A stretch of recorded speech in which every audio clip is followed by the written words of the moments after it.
Good morning, YouTube friends. I'm Sharon with southernbellahome.com, a website where I talk all about healthy and wholesome farmhouse living with gracious southern style.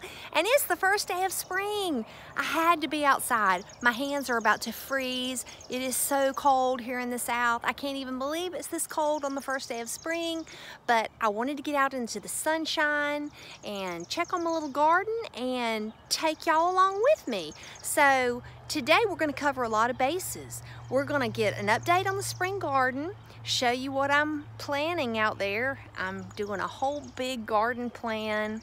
I'm going to take you into the kitchen with me and share something a little bit unconventional that I do with my eggshells that you may want to try for yourself. We're also going to decorate a shelf for spring and possibly tackle the mantle. And then I'm going to give you an update on the spring garden and show you that finished arbor made out of the old muscadine vines. So we have a lot to do today, y'all. I hope you'll stick around to the end for that tour of the garden and the archway, because I think you're going to really like it. So let's get started.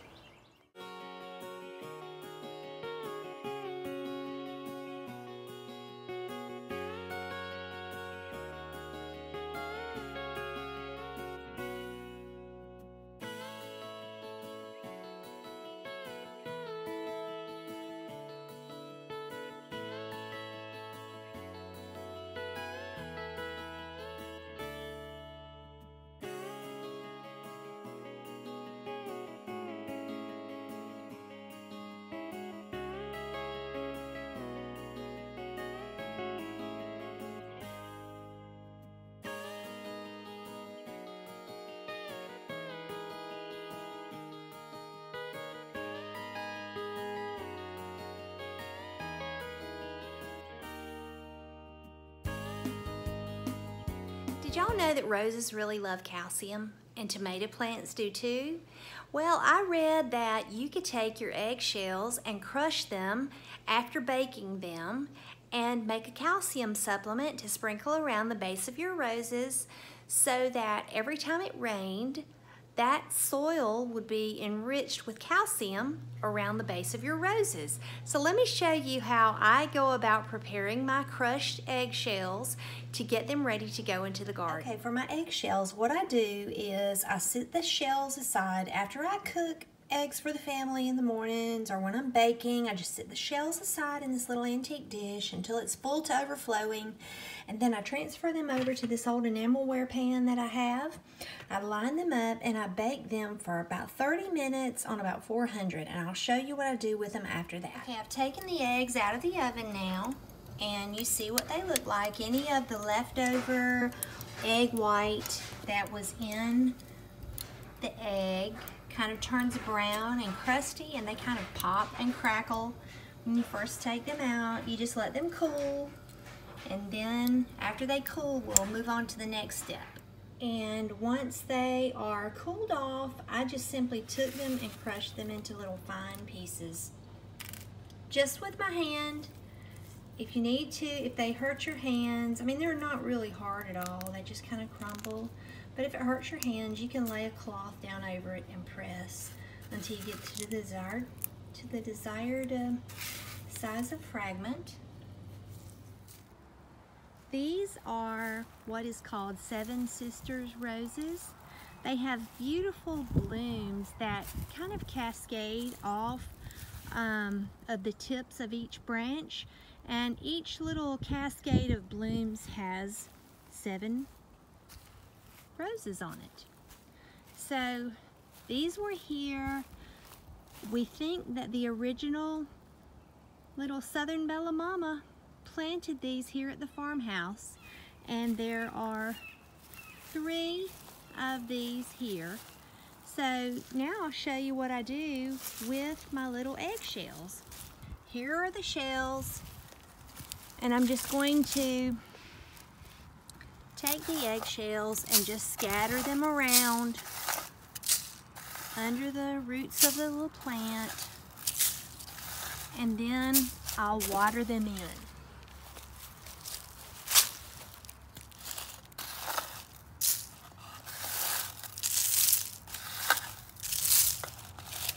And as I water them and as the rain falls down, It's just going to be a very gentle calcium supplement for these old roses.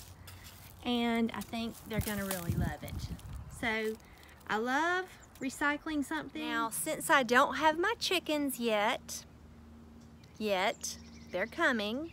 Since I don't have them yet, and I am having to buy the expensive organic free-range eggs, I feel a little bit better about spending that money since I can use the shells as a calcium supplement for my roses. And I plan to continue to do it for the tomato plants during the summer garden also. So maybe you want to give this a try too, and let me know if you have good success from it. Okay, so these are the shelves in the dining room. They're between the dining room and the kitchen that we're going to be getting all ready for spring today. They sit above my vintage stove that my sweet husband surprised me with for Christmas.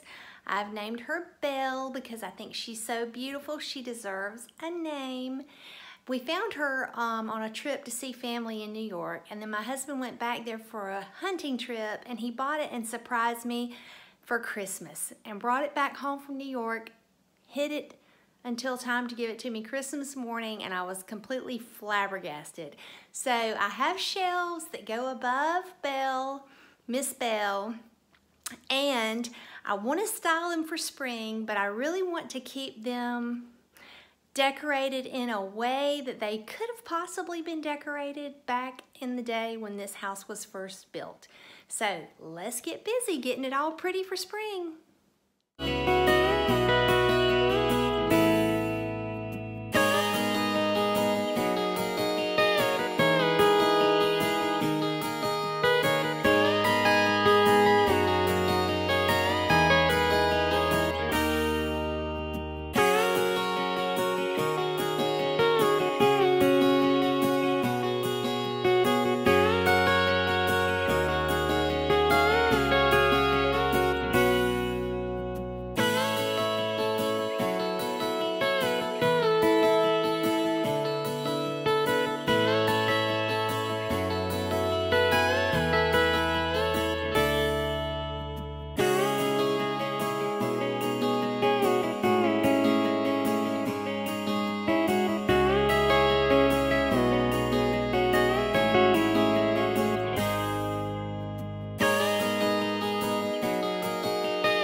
So to finish up this whole little spring decor on the shelf here, I have a vintage milk glass pitcher that one of my boys gave me for Christmas one year, and I'm gonna make a very simple spring farmhouse bouquet. I'm trying to do better at taking advantage of the things that are blooming on the grounds here at the farmhouse, bringing some of them inside so that we're enjoying the beauty all the time, not just when we're outside. So I start out with some faux moss-like greenery. I think I picked this up a couple of years ago at Hobby Lobby, and I've used it for a lot of different things. So that's just like a mossy green, and for a more rich green, I just pulled some of these forsythia branches. The forsythia has already finished blooming, so just for height and for a deeper rich green, I'm going to tuck in a couple of these tall sprigs. Then I'm so thankful that our azaleas did not get killed in the recent deep freeze that we had. So I just have one branch of these beautiful small red azaleas that I'm gonna tuck right in the center.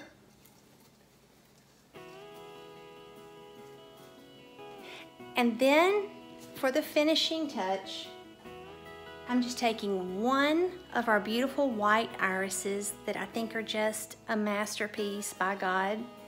And I'm just going to tuck that right in the center to finish the arrangement. And I think sometimes just a simple little bouquet like that just adds so much in the house. It's a graceful touch a feminine touch, a natural touch, and its texture, and it just brings in the springtime beauty to the house. So I encourage you to take advantage of what you have blooming in your yard right now. Bring in greenery, bring in little small blossoms, whatever you have, put it in vases, put it in little mason jars, and just enjoy the beauty of spring inside and out.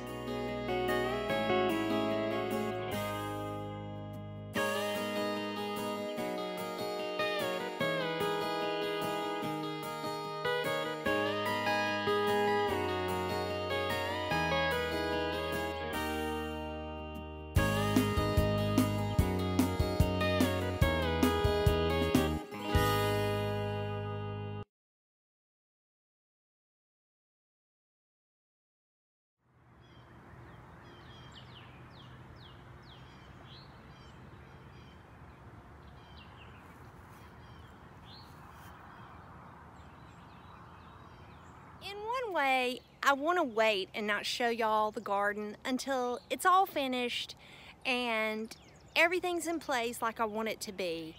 But in another way, I know that I like to watch videos of things in progress. So I'm going to show y'all our progress and show you the little projects that we're doing and kind of the creative touches that I'm trying to put on this garden. This is, well, you could call it a potager because a potager is just a kitchen garden that's also beautiful. Well, that's what this is going to be. It's going to be a kitchen garden that's also beautiful. I've got so many flowers started from seed, and there's just going to be flowers filling this place, and they're perennials, so I'm so excited about that. So now I'm going to take y'all a little tour around the little farmhouse potager and show you what I'm planning. And I even have a drawing. I love to draw and I love to paint, so I have done a sketch of what I see this garden turning out to be by mid-June maybe. So let me take you on a little tour now. This is the onion bed. The onions are doing great. I tell you, we had some really bad weather a couple of weeks ago. We had tornado activity, and this pasture, wind just sweeps right across this pasture, and I just thought it's gonna wreck everything, and the heavy rains were so bad that I thought it was just gonna wash all the dirt out. So the fact that this little garden survived, I'm happy. The onions did get all bent over, but they're trying their best to perk back up. I have oxheart carrots here in the middle, and I have Danver half-long carrots all the way around the edges, and everything looks like it's doing great. That's onions and carrots. And over here, we have garlic and more carrots, and we have radishes coming up over here. And in this small bed, this is lettuce. I have all kinds of lettuce coming up over here, and little sweet peas on the side. Here, y'all can see the heavy frost this morning, maybe, I don't know. But here I have sweet peas and kale coming up. So I'm hoping this stuff's gonna come on up before it's time to tear it out for the summer garden, because let's face it, in the South, it's all about the tomatoes. So this is gonna have to go bye-bye if it's not done in time for the tomatoes. It'll be coming out. But here, this whole long 12-foot bed is turnips. So I was really hoping to get some turnips and turnip greens that I could freeze. So all in all, I would say that for my first time doing a little spring garden, it's rocking along okay. It got really stunted after the tornado weather. 2 days after the tornado weather, we had hard freezes, like in the 20s. So everything got really stunted. But I think it's gonna be okay. We have a few more weeks until time to plant the summer veggies. So I'm just praying and hoping that I'm gonna get a little crop. It's a big learning curve. It's my first time ever doing a spring garden. So we'll see, but that's the update on the garden so far. All right, this is walking through the first of the garden gates. And I'm not going to show you what I have used as my garden gate. I'm in search of one more just like it, and then I'll show you. You may have caught a glimpse of it in other parts of the video, but I want to give you a formal tour later when I really get things done. So this is when you walk through the gate. Now we're about to be putting weed barrier down, and we're not sure if we're going to be putting down pea gravel, bark, pine straw, or what we're going to do on the walkways between the beds. But as you see, I have 4 12-foot long by 4-foot wide beds, and I have 3 that are 4-foot by 4-foot. So 7 beds total. Now for the fencing, we have used a high deer fencing because we have been told by farmers in the area that if you don't have an 8-foot fence, you might as well not fence. So we used deer fence with T-posts that I painted gray, and then we're doing 2 rows of wire at the top also to make it a completely 8-foot fence. Now you can see the corner post, we did 4x4 pressure treated posts for stability, and we did use concrete to plant those in. I haven't painted the tops yet just because I've got to get the ladder out to get that high up. Something that I'm doing that I think is just adorable is when we started cleaning up around the barns and the yard and the woods of this farmhouse, we found so many garden implements that the handles were missing or broken, that were laying in the woods or in the barn. So I saved every one of those rusty implements, and those are going to be my pole toppers. Now I've already got several of them in place on this side of the garden. There's one, little narrow, regular shovel, another shovel, an old rusty rake. But I think that is just gonna be so adorable. Up here, I have an old table and chairs. I'm gonna show y'all how cold it is in the south today. Look at the frost on these cushions. Is that crazy or what? I have some special plans for that old metal bed over there. And then I have old antique plows. This is gonna be a huge perennial bed all the way on the outside of this fence here. There's another one of my some more of my old garden tools that we're gonna be using for decoration. I'm gonna employ some hanging baskets for some things. So, stay tuned because I think y'all are really gonna enjoy seeing it when it's done. All right, y'all, I promised you that I would show you the finished arch that we were working on for the garden, made out of an old muscadine vine in the back by the barn. We took all of those overgrown muscadine vines and we cut them down and we crafted an archway trellis. And our goal here was to create structure and a little bit of architecture for the garden for climbing roses and climbing flowers to grow up and over. So the muscadine is not living, it's not a live vine, it's just simply for structure. So we have a stone pathway with pine bark, and you will walk through the archway trellis and the pathway will continue and turn, and there's going to be another gate right here, which I'm strategically keeping the camera turned this way away from the other gate because I don't want you to see that part yet. Well, friends, thank you so much for joining me here at the farmhouse. I've had such fun with you today. I hope you've enjoyed this first day of spring, seeing the update on the spring garden, the new arbor trellis, the information about the calcium from the eggshells, and decorating our shelf together. Now, I didn't do that mantle decor. We're gonna do that in the next video. So you come back to see me for another update on the garden, some more decorating inside, and next time we're gonna talk about my sourdough recipe and how it may differ from some of those that you've seen.